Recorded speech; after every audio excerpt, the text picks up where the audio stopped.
Se oli 14. päivä kesäkuuta, silloin 44. Meillä oli aivan täysvahva pataljoona ja vajaassa vuorokaudessa meidän pataljoonasta noin 60 miestä kaatui ja sitten loput haavoittui. Oli aivan kirkas taivas, mutta hetkessä tuli niin pimeä kuin musta yö. Ja meillä tuli myös siihen mun seinän taakse pommiosuma ja sisarenihan menehtyi siinä. Sitä selvittiin, mutta ei ilmaiseksi.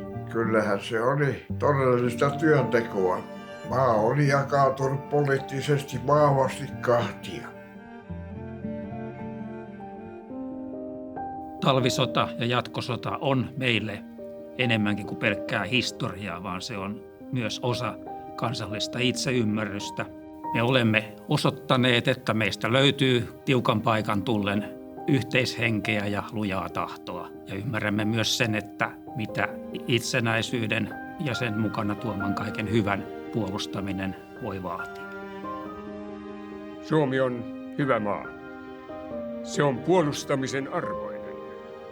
Ja sen ainoa puolustaja on Suomen oma kansa.